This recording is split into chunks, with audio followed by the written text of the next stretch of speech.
तो नमस्कार। BSc second year के मैथमेटिकल फिजिक्स में हम टॉपिक कर रहे थे बाउंड्री वैल्यू प्रॉब्लम्स। उसमें हम एक एप्लीकेशन पढ़ रहे थे जो हमने पढ़ी थी कि भाई Laplace equation in spherical coordinates, गोलीय निर्देशांकों में लाप्लास समीकरण का हल अपन ने कैलकुलेट किया था।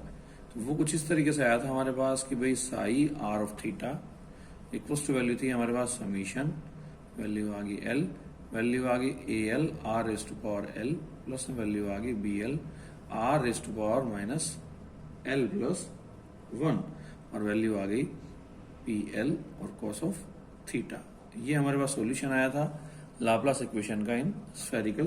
कोऑर्डिनेट्स में। ठीक है, अब यदि हम इसकी एक और एप्लीकेशन करें, हम कहते हैं कि भाई कोई भू संपर्कित मीन्स ग्राउंडेड कंडक्टिंग स्फीयर है ना, भू संपर्कित चालक गोले के बाहर विभव potential outside a grounded conducting sphere. Grounded conducting sphere यानी हमने कह दिया कि भाई ये सपोज दैट हमारे पास एक स्फीयर आ गया। ठीक है, ये इसकी रेडियस आ गई हमारे पास कितनी, रेडियस अपन ने कह दी इसकी सपोज दैट ए है। ये कोई ऑब्जर्वेशन पॉइंट ले लिया पी जिसके कोऑर्डिनेट्स कितने हैं आर और थीटा है। ये पोजीशन वेक्टर हमारे पास कितना आ गया आर आ गया, ये एंगल आ गया थीटा के बराबर। और चालक गोले के बाहर विभव है, इसको यदि हम suppose that external electric field में रख दें तो ये इलेक्ट्रिक लाइंस ऑफ फोर्सेज आ गई इस तरीके से, है ना, पॉजिटिव से नेगेटिव चार्जेस की ओर इलेक्ट्रिक लाइंस ऑफ फोर्सेज आ गई। ठीक है, फिर इलेक्ट्रिक लाइंस ऑफ फोर्सेज के बाद ये अपन ने कह दिया कि भाई ये इलेक्ट्रिक लाइंस ऑफ फोर्सेज हैं वो स्फीयर को क्या कर रही हैं, पेनिट्रेट कर रही हैं, है ना। ये हमारे पास इसका पेनिट्रेशन आ गया, जिसको पेनिट्रेट कर रही है इस तरीके से। ठीक है, अब देखो हम कहें कि भाई रेडियस कितनी है, ए है। अगर इसके सरफेस की हम बात करते हैं तो भू संपर्कित है, ग्राउंडेड है, इसका मतलब एट आर इक्वल्स टू ए जब ऑब्जर्वेशन पॉइंट जो पी है इस गोले के सरफेस पर होगा, उस कंडीशन में, इस गोले के सरफेस पर होगा, उस कंडीशन में जो इलेक्ट्रिक पोटेंशियल है वो कितना होगा, 0 होगा। ठीक है, यानी आर इक्वल्स टू ए पर साई आ गया, वैल्यू आ गई ए और थीटा इक्वल्स टू वैल्यू कितनी बन गई, 0 बन गई। ठीक है, इसका मतलब क्या बना, देखो साई आ गया, ए और थीटा इक्वल्स टू वैल्यू आ गई 0, इक्वल्स टू वैल्यू आ गई समीशन और एल, वैल्यू आ गई A L A raise to power L, sorry A L A raise to power L plus में वैल्यू आ गई B L A raise to power minus L plus 1 और into value आ गई P L cos of theta. अगर दोनों को हम कंपेयर करें यानी इक्वेशन क्या बने, देखो समीशन आ गया और एल वैल्यू आ गई A L A raise to power L plus में वैल्यू आ गई B L A raise to power minus L plus 1 और इनटू वैल्यू आ गई P L cos of theta equals to value आ गई 0 आ गया। ठीक है, अब देखो यहाँ हम एक लेजेंडरी पोलिनोमियल के लिए कंडीशन हम काम में लेंगे। फंक्शन आता है -1 2 + 1, वैल्यू आती है हमारे पास पी एल एक्स, वैल्यू आ गई पी एल डैश एक्स और वैल्यू आ गई D X equals to value होती है 2 अपॉन वैल्यू आ गई 2l + 1 और वैल्यू आ गई डेल एल एल डैश। ठीक है, अब देखो इसी कंडीशन में कह दूं कि भाई इस इक्वेशन को सॉल्व करना है हमें, तो इस इक्वेशन को हमने क्या किया, इस इक्वेशन को हमने मल्टीप्लाई कर दिया ना। वैल्यू आ गई देखो A L A raise to power L plus B L A raise to power value आ गई माइनस एल प्लस 1 और वैल्यू आ गई P L cos of theta था, तो कोस ऑफ थीटा कितना लिख दूं, एक्स लिख दूं और इसको मल्टीप्लाई कर दिया हमने पी एल डैश एक्स और वैल्यू आ गई डी एक्स और इंटीग्रेशन कर दिया -1 2 + 1 इक्वल्स टू वैल्यू आ गई 0। इसका मतलब वैल्यू कितनी बनी, समीशन और एल आ गया, वैल्यू आ गई A L A raise to power L plus B L A raise to power minus L plus 1 और ये वैल्यू आ गई 2 अपॉन वैल्यू आ गई 2l + 1 del L L dash equals to 0। अब डेल एल एल डैश है, del L L dash, तो del L L dash की जो वैल्यू है वो 0 होगी कब, जब L does not equals to L dash और इक्वल्स टू वैल्यू 1 होगी जब वैल्यू कितनी हो, L equals to L dash हो। तो सिर्फ L equals to L dash पर इसकी वैल्यू पॉसिबल है। इसका मतलब वैल्यू क्या आ गई, A L A raise to power L plus B L A raise to power minus L plus 1 equals to value आ गई 0। दैट मीन्स बी एल की जो वैल्यू है बी एल की वैल्यू उसको राइट साइड में हम नेगेटिव में ले जाएं, नेगेटिव में ले जाएं तो वैल्यू कितनी आएगी, देखो वैल्यू आ गई हमारे पास B L equals to minus आ गया ए एल आ गया और A raise to power value आ गई 2l + 1 आ गया। ठीक है, ये हमारे पास जो कांस्टेंट था उसकी वैल्यू हमने कैलकुलेट कर लिया। अब हम कह रहे हैं कि भू संपर्क के चालक गोले के बाहर हमें विभव निकालना है। तो मैं कहता हूँ अगर बाहर हम निकालना है, जैसे सपोज अपन मूव कर रहे हैं r टेंड्स टू इनफाइनाइट की तरफ मूव कर रहे हैं, r टेंड्स टू इनफाइनाइट की तरफ मूव करें तो इसका मतलब r raise to power -l + 1 है, उसकी वैल्यू हमारे पास कितनी बनेगी, इनफाइनाइट के लिए हम जा रहे हैं तो पावर नेगेटिव है, बहुत अधिक दूरी की हम बात कर रहे हैं, तो ये वैल्यू हमारे पास कितनी बन जाएगी, 0 बन जाएगी ना। नेगेटिव पावर है, r की वैल्यू अगर बहुत ज्यादा है तो इसका मतलब 1/r या 1/r rays to power l + 1 की वैल्यू क्या होगी, बहुत कम होगी। तो हम कहते हैं कि भाई एट लार्ज डिस्टेंसेस गोले के बाहर अत्यधिक दूरी पर, लार्ज डिस्टेंसेस के ऊपर क्या होगा, r raise to power -l + 1 है, ये कितना होगा, 0 होगा। यानी वैल्यू कितनी बनी, वैल्यू आगे बी एल इक्वल टू, यही वैल्यू थी हमारे पास। इसका मतलब मैं क्या कह दूं कि इलेक्ट्रिक पोटेंशियल जो साई आर थीटा था, psi R theta equal to value थी समीशन और एल, वैल्यू थी A L R raise to power L और वैल्यू थी हमारे पास P L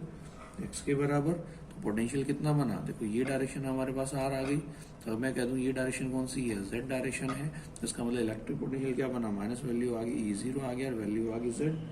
equal to value आ गई समीशन आ गया, वैल्यू आ गई एल, वैल्यू आ गई A L R raise to power L और वैल्यू आ गई पी एल एक्स के इक्वल, यानी वैल्यू आ गई E0 Z equal to value है R cos of theta, component निकाल सकते हैं पर इसका इस डायरेक्शन में, जेड इक्वल टू वैल्यू है R cos of theta equal to value आ गई समीशन और एल, वैल्यू आ गई A L R raise to power L और पी एल एक्स आ गया। ठीक है, अब इस इक्वेशन को हमें सॉल्व करना है, तो सॉल्व करें तो वैल्यू क्या बनेगी, देखो माइनस वैल्यू आ गई E0 और वैल्यू आ गई R और वैल्यू है cos थीटा, तो P1 cos of theta equal to value कितनी है, P1 cos ऑफ थीटा किसके बराबर होता है, cos थीटा के बराबर, दैट मीन्स P1 x है, किसके बराबर होता है, x के बराबर। तो माइनस वैल्यू आ गई E0 R आ गया और वैल्यू आ गई P1 और वैल्यू आ गई x और इक्वल टू वैल्यू आ गई summation L equal to 0 to infinite, value आ गई A L R raise to power L और पी एल एक्स आ गया। ठीक है, अब मैं क्या कह दूँ, यही वैल्यू आ जाएगी, माइनस वैल्यू आ गई E0 R P1 X equal to value आ गई समीशन और L A L R raise to power L और पी एल एक्स, ये लिखा अपन ने। अब इसको क्या किया अपन ने, मल्टीप्लाई कर दिया, देखो दोनों तरफ मल्टीप्लाई करते हैं हम, P1 एक्स वैल्यू आ गई पी एल डैश एक्स और वैल्यू आ गई D X equal to value आ गई समीशन आ गया, एल की वैल्यू 0 से है, A L R raise to power L -1 2 + 1, value आ गई पी एल एक्स और पी एल डैश एक्स और वैल्यू आ गई डी एक्स। लिमिट कितनी आ गई, -1 से +1 तक। तो इसका मतलब लेजेंडर पोलिनोमियल की अगर हम कंडीशन निकालें, E0 R 2/2, एल की जगह कितना है 1 है, 2 × 1 + 1, वैल्यू आ गई डेल 1 और वैल्यू आ गई L dash equal to value आ गई समीशन और L A L R raise to power L 2/2l + 1 और डेल एल एल डैश आ गया। ठीक है, तो डेल 1 और एल डैश की वैल्यू 0 होगी जब L dash is not equal to 1 और इक्वल टू वैल्यू 1 होगी जब एल डैश इक्वल टू 1। तो इसका मतलब इस टर्म की वैल्यू सिर्फ कब पॉसिबल है, जब वैल्यू हमारे पास L equal to L dash हो और L dash equal to value कितनी हो, 1 हो, सिर्फ उसी कंडीशन वैल्यू हमारे पास पॉसिबल है। यानी वैल्यू आ गई -E0 R 2/3 equal to value आ गई A1, वैल्यू आ गई R 2/3, that means A1 equal to value आ गई -E0 आ गया। ठीक है, इसका मतलब A1 सिर्फ वैल्यू का पॉसिबल है जब L इक्वल टू 1 हो, है ना, या L डैश इक्वल टू 1 हो। इसका मतलब अदर जो वैल्यूज हैं, A0 हो गया, A2 हो गया, A3 हो गया, ये सारी जो वैल्यूज हैं, ये सारी वैल्यूज हमारे पास कितनी बनेंगी, 0 बनेंगी। हमने रिलेशन निकाला था, B L equal to value थी minus of A L, A raise to power value थी 2l + 1। इसका मतलब B1 की जो वैल्यू है कितनी बनेगी, वैल्यू आ गई माइनस, वैल्यू आ गई A1 A raise to power value आ गई 3, दैट मीन्स B1 की वैल्यू आ गई E0 आ गया और वैल्यू आ गई A³ के बराबर। ठीक है, इसका मतलब जो सॉल्यूशन है, सॉल्यूशन को हम क्या ले सकते हैं, देखो psi R theta equal to value थी समीशन और L A L R raise to power L plus B L R raise to power minus L plus 1 और वैल्यू थी P L cos of theta. इसका मतलब L equal to 1 के लिए हमारे पास value possible है, psi R theta equal to value आ गई A one R plus B one R raise to power minus 2 और वैल्यू आ गई P one cos of theta. ठीक है, या इक्वल टू वैल्यू आ गई माइनस वैल्यू आ गई E zero are plus value आ गई ई जीरो ए क्यूब और यहाँ वैल्यू कितनी आएगी, बी वन की वैल्यू रख दी हमने ई zero A cube upon value आ गई आर स्क्वायर और वैल्यू आ गई पी वन कोस थीटा कितना बना कोस ऑफ थीटा के बराबर psi R theta equal to value आ गई माइनस में ई जीरो आ गया और वैल्यू आ गई आर और वैल्यू आ गई कोस ऑफ थीटा, है ना, दो टर्म में इसको डिवाइड कर दूं मैं, फिर वैल्यू आ गई प्लस में वैल्यू आ गई E zero A cube cos theta upon value आ गई आर स्क्वायर। तो यहाँ देखो जो इलेक्ट्रिक पोटेंशियल आ रहा है, ये इलेक्ट्रिक पोटेंशियल है दो टर्म से मिलकर बना है। पहली टर्म तो क्या आ गई minus E naught R cos theta यानी वैल्यू कितनी आ गई माइनस ई नॉट जेड आ गया, है ना। ई नॉट हमने क्या लिया, ई नॉट हमने लिया एक्सटर्नल इलेक्ट्रिक फील्ड को हमने डिफाइन किया। ठीक है, एक्सटर्नल इलेक्ट्रिक फील्ड है उसको हमने कह दिया अगर ई नॉट है तो इसका मतलब जो एक्सटर्नल इलेक्ट्रिक फील्ड है उसके कोरस्पॉन्डिंग जो पोटेंशियल होगा, है ना, जो हम कहते हैं कि भाई electric field can be defined as the negative gradient of electric potential. ठीक है, तो पोटेंशियल कितना बना E equal to minus delta V upon delta R या V इक्वल टू वैल्यू आ गई माइनस में E डॉट डी आर। तो वैल्यू निकाल सकते हैं मुझसे, वैल्यू कितनी बनी जेड डायरेक्शन में था minus E not into Z आ गया, Z equal to R cos theta आ गया। लेकिन इसके साथ एक टर्म और हमारे पास आ रही है, वो टर्म कितनी आ रही है ई जीरो आ गया ए क्यूब आ गया कोस थीटा अपॉन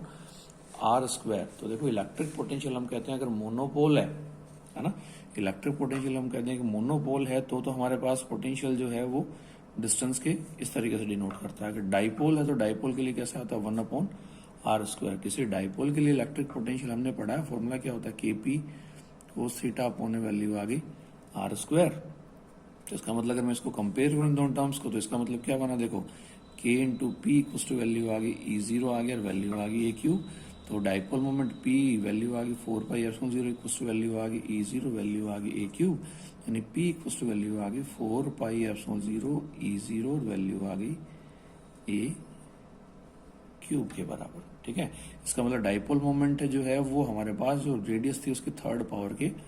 प्रोपोर्शनल होगी। और ध्यान हो तो हम बीएससी फर्स्ट ईयर में भी कुछ ऐसा टॉपिक पढ़ते हैं जहां हम इंड्यूस्ड डाइपोल मोमेंट को डिफाइन करते हैं। तो अपन हाइड्रोजन एटम के लिए एटॉमिक पोलराइजेबिलिटी की जो अपन वैल्यू निकालते हैं P equal to alpha E से, वहां भी हम कहते हैं कि the dipole moment is directly proportional to the third power of atomic radius. इसका मतलब कि भाई एक समान विद्युत क्षेत्र में अगर कोई ग्राउंडेड कंडक्टिंग स्फीयर को हमने रखा है तो वो ग्राउंडेड कंडक्टिंग स्फीयर है किसकी तरह बिहेव करता है, इलेक्ट्रिक डाइपोल की तरह बिहेव करता है, जिसका डाइपोल मोमेंट जो है डाइपोल मोमेंट कितना होगा पी इक्वल टू